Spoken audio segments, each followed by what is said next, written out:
Welcome in, Bills Mafia. Welcome back to another edition of the Go Bills podcast here on the Go Bills Podcast Network.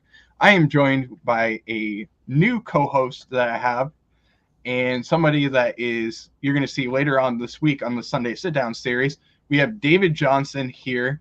We're going to talk about a topic that is going around right now. You've probably seen everything that's going on social media where there's some speculation as to what's going on with Stefon Diggs, and we got mandatory minicamp that just happened today, and there's some concern that Stefon Diggs was not there, and we're going to break it down a little bit, talk to you about it, and why it may or may not be a big deal. So before we start that, let me introduce my co-host, David Johnson. David, how are you doing today? Hey, Brett, I'm good, man. By the way, that intro, amazing. I love it. Thank you. I appreciate it. That's awesome. Hey, no problem, man. I had to find something to do for an hour, so I'm like, hey, I got to get that going. And I figured it's a better intro than the other one. It has more of the Bills colors and everything, so I wanted to make sure I got that done and good to go. But I think it looks great. Man, there's some speculation going on right now. You've heard a lot about Stefon Diggs, and there's mixed reports as to what's going on with Sean McDermott saying one thing and his agent saying the other thing. And is it concerning, or is it something that you're kind of more wondering what's going on? Because my head's I'm questioning the whole thing. I don't understand what's going on. It's absolute madness. The parents are getting a divorce. The kids are moving out. It's everything that it's everybody's worst fear right now is, Stefon Diggs is pulling his Minnesota trick again. And he's trying to get out. Right. But for me, I mean, I know a lot of people, like you said, social media and the media in general, they're on fire about this. Stefon Diggs is the hottest topic with the NFL right now. And I will tell you a couple of things. First of all, I'm not that worried about it. And this time I brought facts. I usually don't bring facts to a conversation, but I have brought those today, and I'm not that worried about it. Number one, and number two, like, neither is Josh, neither is Vaughn. And also, Stefon Diggs, as you and I have talked about, if he wasn't as good of an athlete, he'd be in Hollywood, and everybody's talking about him right now. So is it really that bad? Because everybody's talking about Stefon Diggs. Yeah, I completely agree with you there. And there is a lot of speculation as to what's going on. Is it more of a miscommunication between Josh and Stefon Diggs, or is it more, an internal thing where he's concerned about the coaching staff, or is it about winning? We don't know what's going on, and we probably will never hear about what it is, but it's starting to bleed into the offseason and offseason workouts, which is something that's concerning. Now, this has happened before in Buffalo. It's not the first time that it's happened. Bruce Smith had a ton of years where he was pissed off at the Buffalo Bills, and he didn't show up for mandatory minicamp. He didn't go to the offseason workouts, and his career turned out fine with Buffalo, but it's something to be concerning about a little bit. I'm a little concerned, but when it comes to week one, that's when I'm really concerned. And, I'm not necessarily too worried about it, but it's something to keep your eyes on. I'll tell you what, you brought up Bruce Smith, and which is a fantastic point, because, I mean, he was really dramatic too, but he's also really good at his job, right? Yeah. So if you look at the years that Bruce missed the minicamp, he actually played better. So maybe we'll get a better Diggs. I mean, I don't know how you can get better aside from going from number 2 to number 1, but right. And if that's the case, like, hey, I'm all for it. But the thing is, I think as far as the real story and what's going on, I don't think we're ever going to figure out what it is. I don't think we're ever going to hear the truth, right? The Buffalo Bills, they hold everything really close to the vest, and they should, because that's a family, and we as fans and everybody else as the media are on a need to know basis, and we don't need to know. The only thing that we need to know is when he shows up, and even then, I would argue that we probably just need to make sure that he's there for week 1, like you're worried about. Yeah. Earlier in our conversation, we were talking about, I'll start to be worried when they're at training camp. I mean, yeah, definitely. If he goes up to Rochester, okay, now you have my attention because, dude, what is going on? What is going on with you? But I was listening to Josh's press conference earlier, and he said a couple of interesting things. The first thing that he said is that some of it is football related, and some of it has to do with things that happen when you play football. Right. And, I listen to One Bills Live a lot. Chris Brown, Steve Tasker. They love to talk about recency bias. Everybody loves to talk about recency bias, especially when they're referring to the Bills season. And nobody is really talking about what happened with DeMar anymore. It's just, Right. oh, he's back. He suffered an injury and he's back. So it's the equivalent of an ACL tear now. But could you imagine being the vet on the team that took a young safety under his wing and you're sitting there or standing there on the sideline helpless?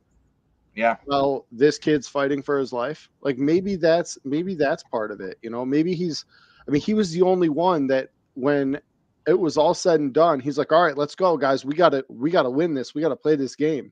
And he was the first one in the hospital down in Cincinnati, and he was also the last one to leave. Now, I don't know about you, but I know that if that was one of my friends, if that was like somebody that I was really close to, a younger brother, like that's going to affect me a lot longer than the 3-month, 4-month window that the public has given me. Yeah, I completely agree with you there. I mean, that's a very good point because not only did he have to deal with the whole entire situation with DeMar, but he also had to deal with towards the end of the season. He didn't get as many targets as he did at the beginning of the year. So, is there something that's brewing between him and Josh and the connection that they have? Possibly. Is he upset maybe that Dalton Kincaid is coming in and he might take some shares away from him? That's to be determined. But I mean, I think there's a lot to be said. I'm going to get to the comments real quick on YouTube and go over some from the Red, White, and Bills. But he says that the media are not, he wasn't at mandatory minicamp. Now, that is partially true. He was at mandatory minicamp. He just didn't show up for the practice. He was there during the day. That's been reported. And he was there, but he didn't show up for the whole thing. I mean, but he's making good points, and he's not going to be useless week 1 though. I'll tell you that right now, because like the thing is that he has the playbook. He knows the playbook. He's run the playbook for the last 3 years. The playbook hasn't changed. Like he's one of those guys that he can miss mandatory minicamp, which to clarify, they're saying he missed mandatory minicamp. Well, it actually came out that he was there. He took his physical and then he left. So he technically showed up for the day, and that's all that counts. So he was there. He's in Buffalo. He just didn't participate in practice. And maybe he's got for that. Maybe he's got a nagging injury. Maybe he just didn't want to do it. Maybe they told him, hey, listen, if you're not ready, take the day off. They're not going to tell us everything. Yeah. I mean, I completely agree with you there. There's not a concern for me until training camp. That's when it starts to become a big concern. I mean, Stefon and Josh don't need to work on their connection. They know each other like the back of their hands now. This is year 4 with each other. So they know each other. They know where they're going to be. I'm not concerned about that. What I am concerned about is this bleeding into the season. And we've seen all the off-field drama that we had last year, as well as, everything, not only what happened with DeMar and what happened with Dane and what happened with Kim, but there were situations where with Matt Araiza that happened before the season even began. So that's what concerns me a little bit more. Is this going to bleed from one season into another? And I think that the beef's going to be squashed. You're going to see that happen very shortly. But what concerns me a lot, and this is something that in our private chat between the Red, White, and Bills and Nickel City Mafia we talked about, is what happens when the next thing boils over? Is that gonna affect the team the same, or is it going to be something that Diggs is going to blow up and then he's done in Buffalo, which is something that's concerning too. So Well, But I will tell you, it is not smart for the It's a hell of a lot smarter for the organization to just fricking deal with him until 2025 than it is for them to trade him, cut him, anything like that. Um, I have. Let me see if I can pull it up. This year's dead cap hit 45 million. 2024's dead cap hit 31 million. 2025 potential out year with a $22.2 million dead cap hit. Now, I don't know about you, but if I'm Brandon Beane, that is way too much money.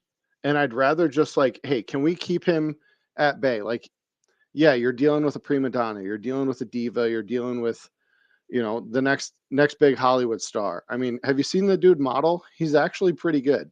So like he's got a post football career. He's not. I'm like, I wouldn't be too worried about him throwing up any more issues. I mean, his frustration is only this big because he's on the team and he is as frustrated, or I'm sorry, the attention that his frustration is getting is only as big because of the fact that he's on the team and he's not us. Because we were just as frustrated as him when the game was falling apart in the playoffs. Yeah. I mean, I know I took a step back and was like, these guys do not want to play the Bengals again. They just lost a friend the last time they played them. Right. And I think that I do think that plays a big role. And I was talking to somebody and they were like, oh, that's just a cop out. Like, it's not a cop out. Like, watch one of your friends have a near-death experience and tell me that it's a cop out. Watch one of your friends die and get brought back to life, and then tell me it's a cop out. But that probably hit him harder. And then I think that I'm not going to sit here and say there's no issues. That there are issues between him and Josh. It's very clear. Yeah, it is. He is pissed off at Josh, and good. You should be, because Josh dropped the ball, and Josh is not as much the white knight as we all make him out to be. Don't get me wrong. I don't want any other quarterback. Yeah. But I just want my quarterback to be making smarter decisions. I'm 100% in agreement with everything you're saying there, because these are very, very good points that you're making. Josh, when it comes to the big moments, it seems like the moment gets too big for him. And while I wouldn't want any other quarterback on the Buffalo Bills, I mean, maybe, I would want a couple of things to go different for the Buffalo Bills. As fans, that's what we want. We want the best of the best. But I wouldn't change having Josh as a quarterback. I wouldn't change having Stefon Diggs as a wide receiver. What I would change is their relationship between the two of them. And I think that there is something that's brewing, that there's an issue, and Stefon has an issue with Josh. I don't blame him. I would be pissed off if I wasn't getting the ball 10 to 15 times a game, especially as a number one wide receiver. Josh's job is to get the ball to Stefon Diggs. And if he's not doing that, then that concerns me 100%. Yeah. But why aren't you getting him the ball? Why aren't you getting him the ball? Does he deserve it 10 to 15 times a game? Absolutely. He does. Because what he can do with the ball is magical. And he's the best at getting in and out of his breaks. He's the best with his route tree. Yep. But one other thing I will say about Stefon is, if you look at that game against the Cincinnati Bengals, he wasn't open. And while there may be issues that Stefon has that it's not related to that game. If he's pissed off about that game, I have a little bit of an issue with Stefon. But there's games where Josh just misses him left and right. And I don't think that Josh sees the field necessarily the best out of every quarterback in the NFL. That's something that concerns me a lot. But one thing that I agree with Diggs is we need more weapons. And that was clear as day in the playoff game. Yeah. Is you double team Diggs, and then you put your best cornerback on Gabe Davis, and you're done. The middle of the field was wide open, and nobody took advantage of the middle of the field. I think the other thing in regards to the offense, and it really frustrates me because I have bias towards him, but Ken Dorsey was a first-year play caller, and I know that a lot of people were like, oh, fire Dorsey, fire both coordinators, just clean house, keep the players, let's get better coaches in here. Like, first of all, McDermott and Beane have transformed this organization is something that we like. But to get rid of McDermott is just silly. Like the Leslie Frazier thing, yeah. But Ken Dorsey specifically was brought up. I don't remember who brought it up, but he was brought up in regards to this Stefon Diggs thing. Like, well, maybe he's telling Josh not to target Diggs as much. And I totally agree with Red, White, and Bills. I mean, Dorsey is new. But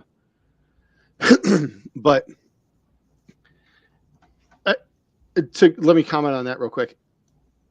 For guys like us, for people like us, like, yeah, to be beefing this long, it is silly. But when you're a dramatic individual like Steph is, he will carry this on as long as you let him. And they just really need to tell him, like, bro, you got to be an adult. And they will. They will. Yeah. I mean, he's got stuff that they have to work out. And, you know, maybe Josh said something. Maybe Josh did something. Maybe somebody said something, did something somewhere. But everybody was talking about, you know, how the play calling changed and we have to get rid of Dorsey, and like the offense was still productive. But the issue is that like you just said, you got Diggs double teamed, you got Davis in single coverage, and you got the middle of the field wide open. Why are you not giving a crossing route to Dawson or Cole or James Cook? Why are you relying on Devin Singletary? Why are you putting it all on Josh's back again when our offensive line, for as good as they were, and I know a lot of people did not like their offensive line, but if you look at the stats, they're actually one of the better ones in the league last year. And you got those guys, they're tired, they're falling apart, but you're putting everything on Josh in the playoffs. Like, no, if I'm that's the natural response. Like, there's so many memes out there, t-shirts, like, you know, oh, fuck it, Josh will take care of it. Or like, you know, there's the one of Josh rearing back and it's like, fuck it, Diggs is out there somewhere. Like, that is the way that it should be. You send Diggs on a go route, like, bro, just go get open. I will throw you the ball.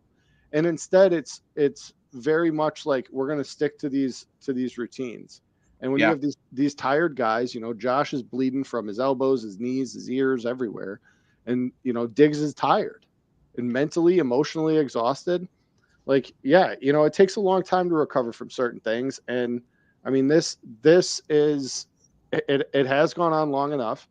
And, you know, yeah, it's mandatory minicamp, but I mean, how many years has he been in the league now? This is his 8th? This is 7th. 7th? Does a 7-year vet really need to go to mandatory minicamp? Oh no, you're talking about. I thought you meant for Josh. I'm sorry, but Diggs, I think he's at 8. I think this is year 8 too. I mean, either way, like, you don't need to be there. There's like, no reason that he needs to be there. So yeah, I mean, number one, if this was something that there wasn't a beef and he didn't report, it would just be, okay, your star wide receiver isn't reporting for mandatory minicamp. It wouldn't be an issue. It would just be, oh, he's trying to stay healthy. That's no big deal for me. Like, I wouldn't be concerned. Yeah. I just say, okay, Diggs wasn't there. Big whoop. You know? But because there's a picture of him standing like this. He's standing there like this, yelling at Josh. Like, because there's that one picture, everybody's like, oh, there's trouble in Buffalo. Exactly. And should the media overhype this? Absolutely. That's what you're supposed to do. That's your job. I understand it 100%. We're not trying to overhype it or anything like that. That's not what our job is. What we're just bringing up is this something that you believe isn't something that's going to brew into the season? That's what I'm wondering. Is there's been so many distractions off the field that you've seen, not only with Diggs, but there's off the field distractions that have happened left and right. You know, Ed Oliver, it started with Ed Oliver where he wanted a new contract, and your boy Jordan Poyer, there's an issue there. There's little issues that are popping up, and this is what happens when a team has success. And I don't blame the people for wanting to get paid. That's one thing. But when it's something else where it's not about the money and everything, I have concerns. And there's things that I think could be fixed in Buffalo, and the way that we handle a lot of different things, especially with some of the comments that Josh makes and how much authority that he has in the organization. As a player, I don't think that he should get involved too much with what is being said. That's on McDermott. That's on Brandon Beane. That's on them.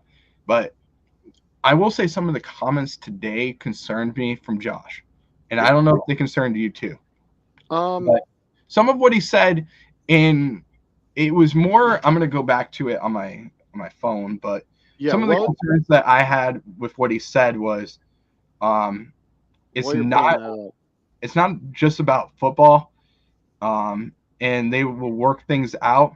But he said that some things could have gone better last year, but didn't, and he said communication could have been a lot better. And then another thing that he said that he mentioned was, it is what it is at this point. I just want him back in the building. yeah, Now, that as a veteran and as somebody that he's been in the NFL for so long, to be saying that about your number one receiver, that concerns me quite a bit, because I'm looking into this going, what is Josh trying to say? And yeah, what I would say is this: as a veteran, I say, look, Josh or Stefon is not in the building. I'm going to keep it at that. He's not in the building. I wish he was here, and we're going to do everything that we can to support him and get him back into the building as soon as possible. Plain and simple. That's it. That's all you say about it. You keep the stuff internal. yep. You don't let this brew in with the media or anything like that. You just say, I wish he was here.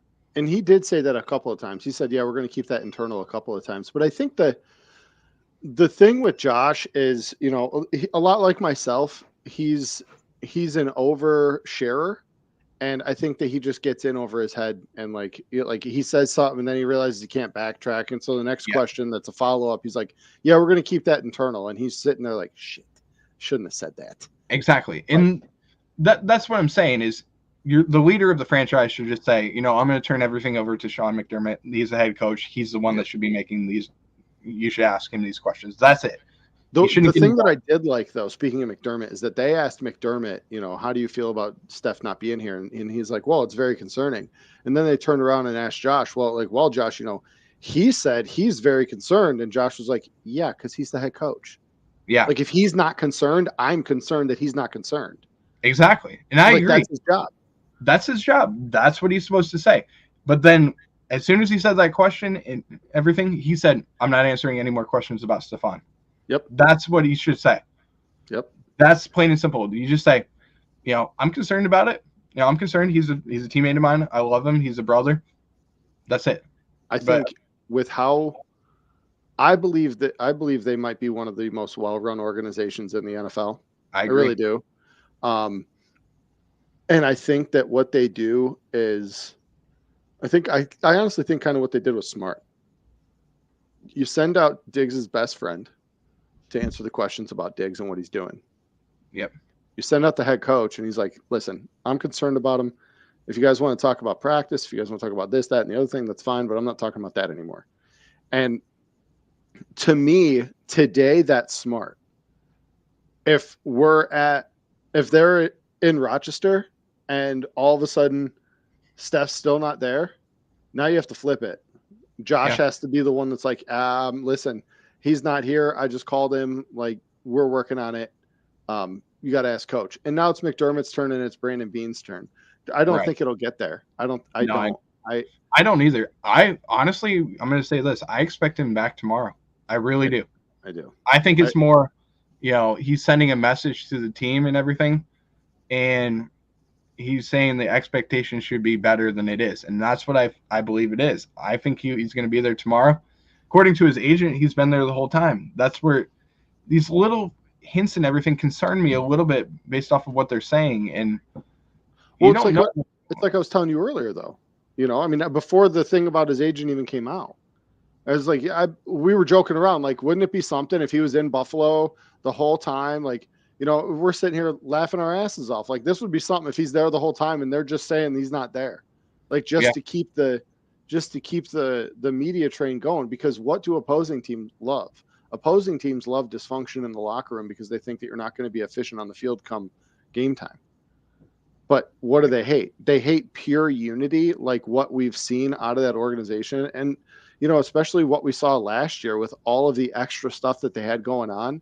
I mean, from May of last year all the way up until the playoffs this year, I mean, those guys, they had a rough road. There's the thing starting with the thing at Tops, Kim Pagula, radio. Who's the guy that does radio for John them? Murphy. Yeah, Murph. Like all of them, and then on top of Micah Hyde, and you can run down the list of injuries. Josh's elbow, Vaughn's knee, Dane Jackson, Matt Areza before the season even began. Yeah, Matt. I mean, there's a lot of stuff that happened that you can go in. I mean, we could have a whole segment on that. We absolutely could. There's a lot of things that happened last year, and I really do believe that this is going to be squash beef very fast. I think there's something that's bothering Steph, and it'll get you can solve anything. I mean, he's right to be upset. Like they say, you can solve anything by winning. Yep, and I will forever stand straddle the line of both sides here, because Steph is right to be upset because he did not sign an extension to be mediocre, and the Bills more so than us in the media have a right to be upset because he's not doing everything he can to get his ass back in the building. Exactly. But, like, there needs to be, you guys got to come into the middle, which I think that press conference was really Josh telling Steph through the TV, like, look, I hear you. I get it. Come here so we can talk about this like adults. Yeah. And it, like you said, it'll happen. I mean, Stefon Diggs, how many times has he walked out in a press conference and he sat there all moody, and then all of a sudden somebody says something to him or asks him how he's doing, and now he's sitting up straight and he's got the biggest smile on his face. Like, he goes from this to, it's like, dude, come on. Like, we all know your game. Just figure it out. Come sit in the building. You don't even have to participate. Just be in the building.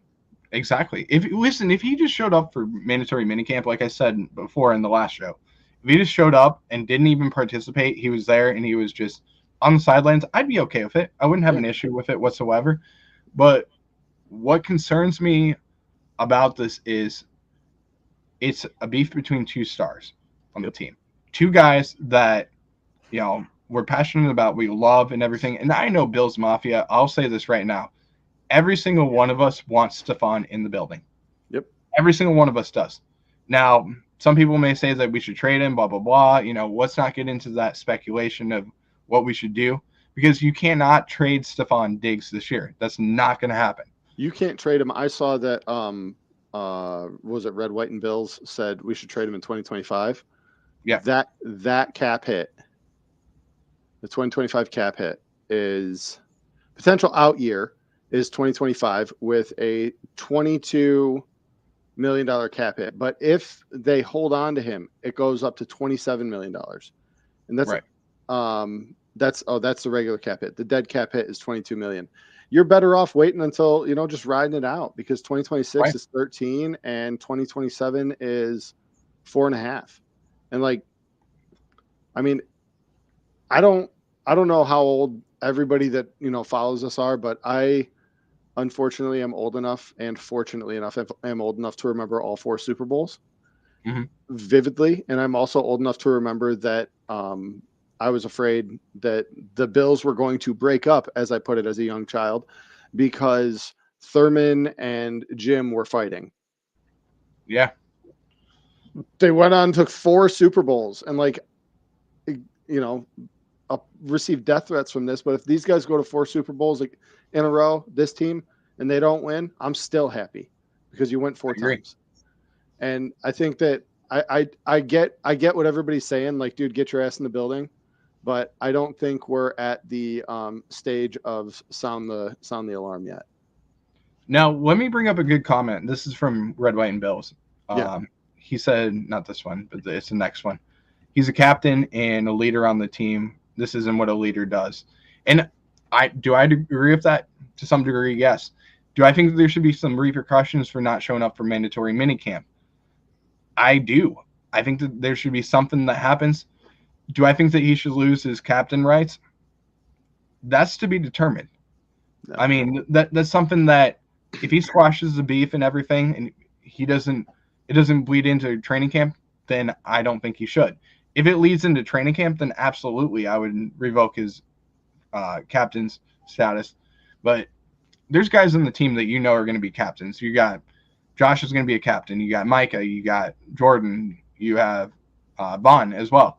So that those guys. You got 4 of them right there.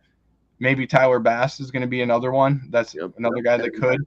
Reed Ferguson. That's another guy. Even Matt Milano. That's another one that I think will get up there too. So those are the guys that I'm thinking will be right up there. Could you revoke it and give it to a guy like Mitch Morse? Yeah, I can see that. But let me ask him this and you this. Red, white, and Bills and you, like, is he not, like, antics aside, okay? By doing this, he is demanding more out of the team. Listen, I'd be fine with going to 8 and losing them all, man, because you know what? We went to 8. We hold the all-time record for losing the most Super Bowls. Yep. Can you imagine that? We also hold the record for making it to the most consecutive, so I'm all right with it. Is he not actually being a leader by demanding more out of his team? Like, antics aside. Like, he is. No, I think he is demanding more out of the team for the better of the team. And what you've heard so far is that he wants to be in Buffalo. That's what's being reported. He wants to be in Buffalo. He just wants what's best for the team. That's why it doesn't concern me whatsoever that he wasn't at mandatory minicamp, because if you look around the league, Chris Jones didn't show up. There's other guys. Saquon Barkley's not showing up. Yeah. There's a ton of guys that aren't going to show up. Those are contract negotiation things and tactics that they're doing. That doesn't concern me one bit, because even Jordan Poyer, I don't believe he even showed up for mandatory minicamp last year. So why is it a concern that Stefon Diggs showed up for his physical, didn't make it to the practice, and is saying, I want more out of the team? Yeah. Is that a concern for me? Absolutely not. Because I know damn well that I want more out of the team. And I know that Sean wants more out of the team, and you want more out of the team, and Nickel City Mafia wants more out of the team, because I'll tell you what, losing in the divisional round is not okay with me. Yep. Losing in the AFC Championship game, that's not enough for me. Making it to the Super Bowl isn't enough for me unless we win the damn thing. Because I'll tell you right now, I wasn't old enough to watch the 4 Super Bowls, but I'll tell you right now, I would be livid losing 4 straight Super Bowls. This is a time where, as Bills fans, I will say this, and I know you'll agree with this. Our time has been here for the last 3 years to win a Super Bowl. We've had the team to win the Super Bowl for a long time, and we just haven't finished it off. That's concerning for me, 100%. That's a whole other thing we could do, too. And if you look back at it, we were so damn close in the 13 seconds, and we lost that game. Now Vaughn's coming in, and we're going to finish it off. Vaughn gets hurt. Oh, we're not going to win the Super Bowl now because of Vaughn. And now Vaughn's coming back, and now we're going to be the Super Bowl team. We got Leonard Floyd. We got, Trayvon Howard, who is coming in, and he had an interception in the Super Bowl. We got Taylor Rapp. We got all these guys around us to win the Super Bowl now. But we're the 3rd best team in the AFC East, because we got the Kansas City Chiefs and we have the Cincinnati Bengals that are right up there. So we're being written off. Those are things that we're hearing so much. I'm not saying that the Super Bowl window is closed. I still think that we have a shot at winning it. I do. I thoroughly believe, as long as I will say this, though. Yeah. I think the window's open, but the window will close much more if we lose Stefon Diggs.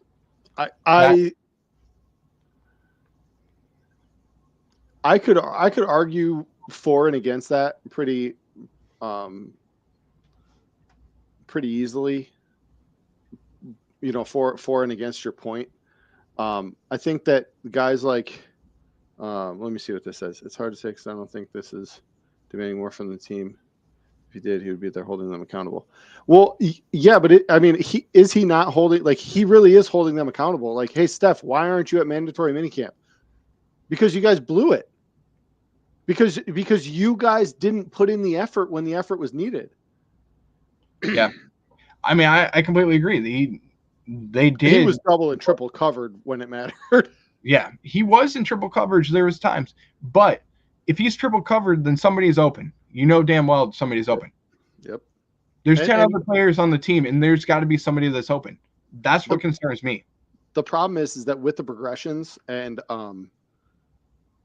I've watched it a lot. You know, my brother played football in college. It's like you and I've talked about, like my favorite sport. Like I really. You went to therapy for it, dude? I talked to Jack and Jim, Daniels and Beam. Josh's progressions, like he goes through the progressions and then he has to take another second and go back through them again. Yeah. And the reason why that happens is because there is a 2/3 right on top of Diggs. So is it worth getting him the ball when this guy could come down and hurt Steph or take the ball? Right. And, you know, and then where's everybody else? Well, Khalil Shakir is still learning the routes. Gabe Davis played on a bum ankle all season. And, you know, it sounds like excuses. It's really not. The guys that we brought in and re-signed ended up getting hurt. And, you know, John Brown, I think he lost more than just a step. And Cole Beasley was just too damn short, or he wasn't in, because for some reason they only used him very limited. And I think it's because they didn't think he was ready. But I bet you that if they brought Cole back sooner, we would be having a much different conversation right now. Well, that's actually one thing I was going to bring up, is the fact that we did bring back so many different receivers. And maybe that's something that Stefon is like, well, why weren't the guys that were in here, like Isaiah McKenzie and all those on the guys that were there, why aren't they getting involved in the offense? Why are we giving these new guys a role in the offense? Yep. That's something that could be brought up. Why didn't we bring back Robert Foster for bringing back, you know, John Brown and Cole Beasley and everybody? Let's just bring back the whole entire gang. Yep. You know, and run it back. But that would concern me quite a bit too, because I would be wondering why, you know, if you're going through these guys and we're 13-3 in the year, why are you thinking that we're just not good enough? You know, that's something that could be brought up too. You don't know what's going on inside there. We're just bringing up speculation. I could give you a million different topics of why Stefon is having beef with Buffalo and why he's having beef with Josh. It could be a million different things, but there's a ton of things that I see as a fan, and I'm like, well, that's a good thing. That's a bad thing. You know, there's good sides to it and bad sides. Do I think that Buffalo needed another playmaker on the offense? Absolutely. That's why I think we got Dalton Kincaid. Yep. Do I think that, you know, the guys that we have in the building now are going to be enough to finish the job? That's to be debatable. I think that if we had one more receiver, I would say that I think that we have a really good team, and I'm confident with who we have. But I still think we're a player away on offense. I really do. I can see that argument. My concern is we both know Dalton's going to get limited reps because they limit the shit out of the rookies. But we brought in 2 really good running backs. One I'm kind of on the fence about. The other one I'm really excited about because he constantly slashed our defense. Yep. And, you know, we have the Swiss Army knife of a kick returner in Naeem Hines. And then we have, you know, we got James Cook, who I was really excited about. So, like, I think all the pieces are there if they're utilized properly. Because now, if you look at and like I told you earlier, and I think I mentioned it earlier on this thing too, I listen to One Bills Live every day. And Steve Tasker lately has been talking a lot about the fact that, like, the shortest wide receiver we have right now is Deontay Hardy at 5'6", and everybody else is over 6 feet tall. And before that, it was Isaiah, you know, it was Isaiah McKenzie, it was Cole Beasley, and it was there was like 1 or 2 other guys, but like we did not have Gabe Davis was the tallest guy that we had aside from Dawson as a wide receiver. Yeah. Like, that's absurd. So now every guy is at least 6'2". Right. With the exception or Steph is what? Steph's 6 feet tall. Right. So every guy is besides Steph is at least 6'2". Like, Steph and Deontay. Okay, so now we have like big, tall wide receivers, guys that the strike zone's bigger on, guys that that they're big. You know that when they go up for the ball, there's a better chance of them coming down with it. But I mean, Right. out of everybody, all the old guys that they could have brought back from the previous teams, the only one that didn't concern me and make me scratch my head was Cole Beasley, and that is Right. because of his natural ability to make linebackers and cornerbacks and nickelbacks and safeties look stupid. I agree. But do I think he lost a step? Absolutely. Yes, he did. Yes, He did. And he's not going to be the same player if he Yep. comes back into the NFL. I don't think he's going to ever have 800 yards again in his I don't career. think he will either. So that's one thing that concerns me, though. I will say this, though, going back to your point about the running backs, that might be something that Stefon's thinking, am I going to lose some targets? Because we got Naheem Hines, we have Damian Harris, we have Latavius Murray, and James Cook. And now we're going to try and run the ball more. We're going to establish the run. Remember last year we were at like 70% throwing the ball. Yep. Now am I going to lose targets to these guys? And am I going to lose targets to Dalton Kincaid? And we got Deontay Hardy. We have Trent Sherfield. There's tons of guys that we can mention that could take some targets away from Stefon Diggs. And you also have Dawson Knox too. Yeah. These guys could take some snaps away from Stefon. So maybe that's something that concerns him where he's like, hey, I'm going to lose some snaps and everything, which would concern me too. I'm going to go back to the comments on YouTube real quick. Did he say that why he didn't show up? Yes, he was double covered, but you're a top 3 receiver. You need to earn your money.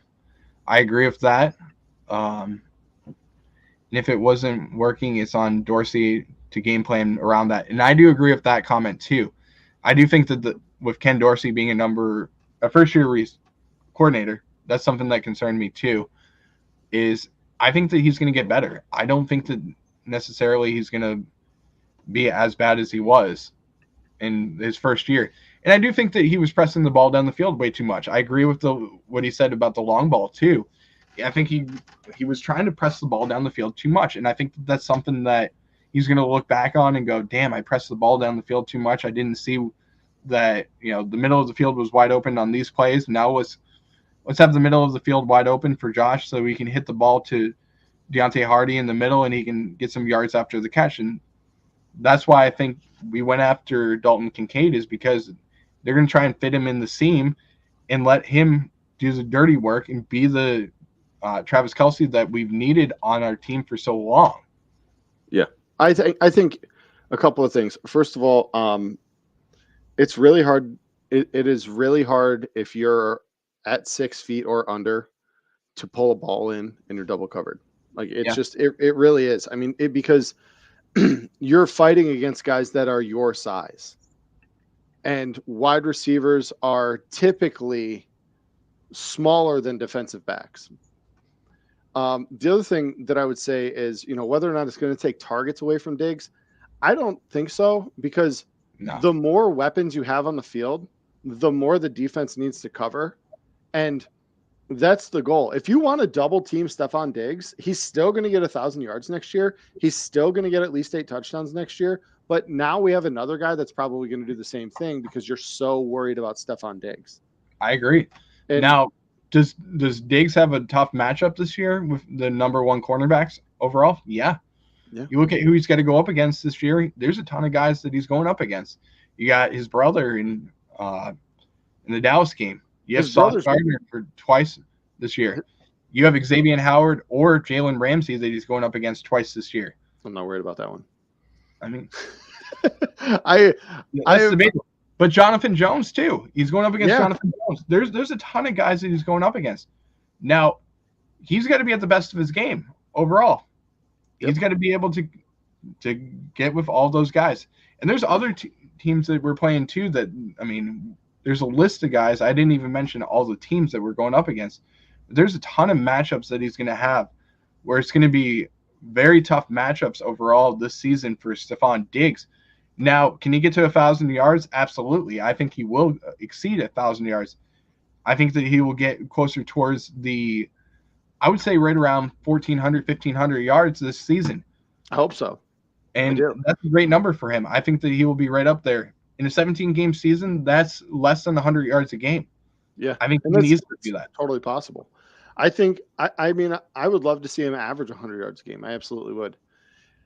I just, like you said, with all the matchups that he's got, I will forever be one of those guys that talks trash about Jalen Ramsey. And it's honestly, I just don't like him. And so, I think Miami, he'll go off. Sauce Gardner is slowly figuring him out and is going to be tougher this year. And, his brother him and his brother, that matchup will, in my opinion, be one of the greatest professional sports matchups of all time because they know each other's movements. They grew up with each other. Like there's no way to get around it. Like you have to, at that point, you have to know. And I was the defensive back. My brother was a wide receiver in high school. He was a wide receiver quarterback hybrid. And so when they would put him out, they'd have me cover him. And so like, as the defensive back, okay, so I know my brother's going to do this, but he knows that I know that he's going to do this, which means that he's actually going to, and you both got to go down that rabbit hole and hopefully somebody beats the other one. Right. That's the only matchup that he has that I'm honestly worried about. The rest of them, 100 yards a game, totally possible. Probably more like an 80 to 90 yard average. But, first of all, like to go back to the original point, it's frustrating to go through this. It's frustrating to see it, as fans. It's like, dude, like really, what do you have to complain about? You're a millionaire. You get paid millions of dollars to play a child's game. But when you step back and think about it and you look at the whole thing, like Josh isn't worried. Vaughn isn't worried. Brandon's not worried. McDermott said he's concerned, but that's his job. And, all the other guys that he actually knows and talks to, they're just not worried. Yeah. And, I think for now, like we need to be smarter than the media because the media's job is to turn everything into a sensationalist issue. Yeah, I completely agree with you there. I mean, there's a lot that the media is doing that's going to affect us. And I think that this is something that is going to be handled internally. I think it's going to be very fast, like you said. And I'm not concerned with this team or with the organization because I know for a fact that this is going to be handled correctly no matter what the situation comes down to because they won't let it bleed into the season. No team would do that. So nope. I'm not concerned with that whatsoever. What I am concerned with is it bleeding into training camp or anything like that. That's what would concern me. So I think we hit the nail on the coffin on this one, man. I really do. I think we got it pretty good. Any speculation for you as to what it might be about? I really think it's about the I was thinking about this earlier. It was the Browns game or the Detroit Lions game. And they went over to the sideline. There was a conversation between McDermott and Diggs. There was a conversation between Josh and then McDermott and then Diggs and Josh. And then all of a sudden they just drive down the field and it's just Allen to Diggs, Allen to Diggs, Allen to Diggs, like right in a row. Mm. And I think that they just kind of fell off that, like when the game's on the line, just get me the damn ball. And he is that guy. When the game's on the line, get him the ball. And so I think that they kind of fell off of that. I think that's part of it. I really do think he might also, honestly need to, and I say this because my fiance works in mental health, so it's always in my face.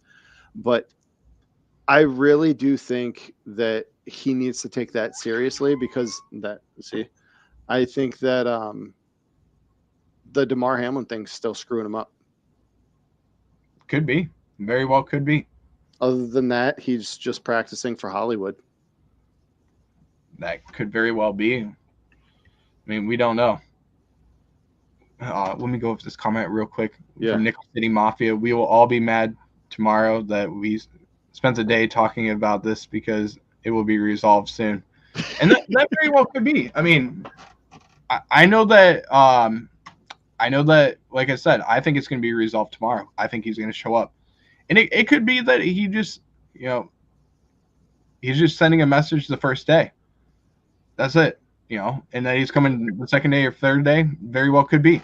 But could be that he went outside of his wheelhouse and got Taco Bell, and now he had an upset tummy after he got his physical, and he had to go home. I'll tell you this: I've had upset stomachs from Taco Bell all the time. That's what Taco Bell is known for. Exactly. I mean, it could very well be that. It could just be that today was, there's an issue that was said in the building, and Stefon got a little upset about it, and that's it. It's got to be. It does have to be talked about, though. This is something that does have to be talked about. And, I'm not concerned with it whatsoever. Like I said, this is something that if it's into the season, I'm concerned about it 100%. But it's not going to get to there. I wouldn't even be concerned if it was like the first 2 days of training camp and he wasn't there. Like, I still wouldn't be concerned. And the reason why is, like, look at what the Buccaneers did for Tom Brady. When he was going through all that outside, like, he's in the middle of a divorce and he's not at practice. He's not at training camp. He's not at this. He's not at that. Like, where's Tom? Where's Tom? Well, first of all, hopefully he actually retired so we can stop hearing his name. And, second of all, like, if the team's not all that concerned, neither am I. But, like Red, White, and Bills just said, like, yeah, as content creators, as, guys with pages and stuff like that, like, podcasts, everything, like, it's something that you need to talk about. It's something that you need to address because you might have the one level-headed approach, right? Versus Adam Schefter saying that the house is burning in Buffalo because Stefon Diggs didn't show up. It's like, and that's one thing that pissed me off so much was that Adam Schefter said that, and Ryan Clark said what he said. Now I get it; it's for freaking a ton of views and everything because not Nickel City Mafia, but the Buffalo Bills and Bills Mafia. We will get you as many views as you want because that's not what our fan base does. We will back each other up and we will, talk shit about you if you say something that's freaking stupid. Absolutely. I mean, that's one thing that's actually how Bills Mafia got started. I should reach out to see if I can get an answer from Del Reed. But that's actually how Bills Mafia started, was Adam Schefter said something stupid about the Bills or Bills fans, and all of a sudden they all just went after him one at a time, and then in mass mob towards Adam Schefter, and he just started blocking Bills fans left and right. Well, one thing that really pissed me off is what he said today about the house is burning down because no, it's not. It was something along those lines. I don't remember exactly what it was, but yeah, was it actually, now that I think about it, maybe it wasn't Adam. I'll have to send you the tweet. It was Ryan Clark that said it though. Yeah. Okay. Yeah. Cause like these guys, they're all talking about, it's like, dude, shut up. If you're not a Bills fan, if you're not paying attention, like, you just stop. I completely agree with this comment. Though. I really do. I mean, all the dumb things that people said about it. And listen, I will. Everybody can say what they want. It's speculation and everything. Yeah. It's not going to burn down. I think it's dumb. It's not going to happen. He's not leaving Buffalo. He's not going to lose all the money. That's what it comes down to. Is he's not going to give up the money. Not happening. The part that kills me is he just said if he doesn't come back, we win 4 to 6 games. And the problem is that there's people out there that actually believe that. And like the offense isn't built around Stefon Diggs.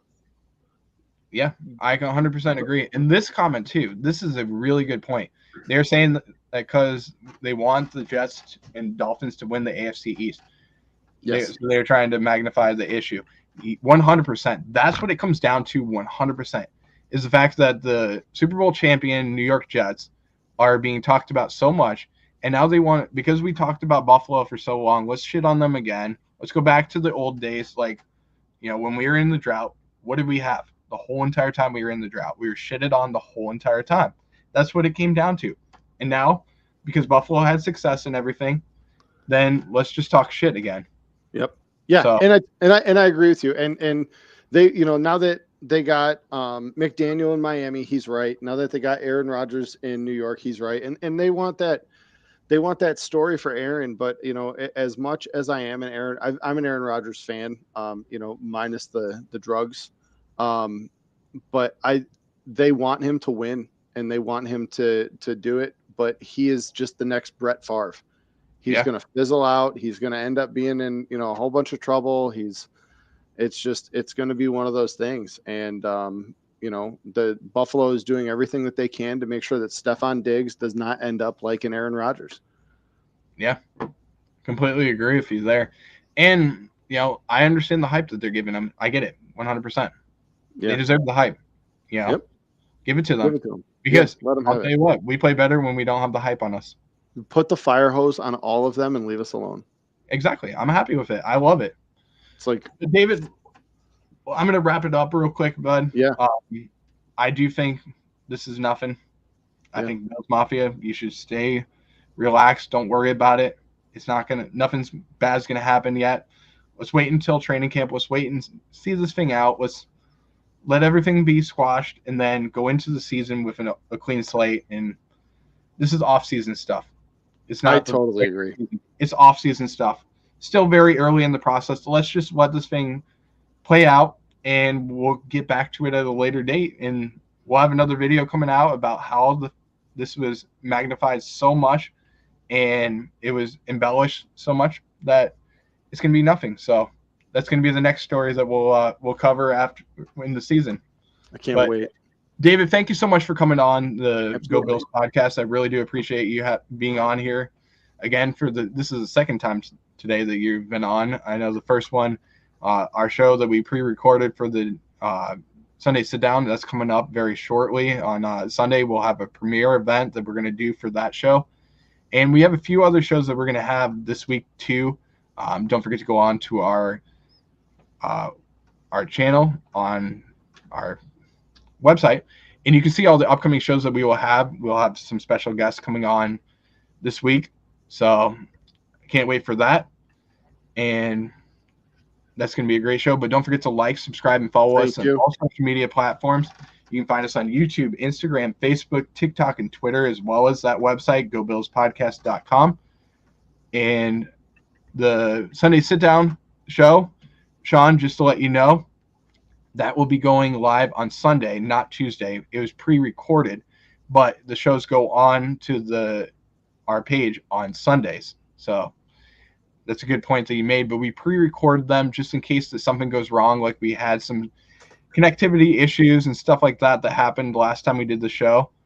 And that'll be going live on Sunday for a premiere event on YouTube. So don't forget to watch that. That'll be probably going on later in the day because it is Father's Day. Got to spend some time with our families as well. I'm going to give you guys an early, for all the fathers out there, let's give them an early Happy Father's Day. Number one to you, David. Thank you. I know you're an excellent father to your son, Brody. So I want to say, Happy early Father's Day to you, man. I appreciate that. Real quick, I'm going to say Happy Father's Day to my dad. He won't be in the States for Father's Day. Unfortunately, he pre-booked a cruise and didn't realize it was Father's Day. So I'm going to give him some shit for that one because that was some BS. He didn't even take me on the trip. So I'm a little pissed off at him for that, but I will say Happy Father's Day to my dad as well. He's a great guy, and I'm thankful to have him as a father. So absolutely. Happy Father's Day to all the fathers out there, mine included. Mine's a pain in my ass sometimes, but yeah, mine included. And mine is too. Right. So I'm looking forward to it. And obviously anybody else, I just did want to say, anybody else that is really stressed about this Stefon Diggs thing, go calm down, go buy a jersey, go buy a hat. If you watch the Sunday Sit Down, with me, you'll understand why I'm giving you that as advice instead of anything else. No, I completely agree with you, man. Thank you again. And as always, let's say it real quick. As always, go Bills. Go Bills.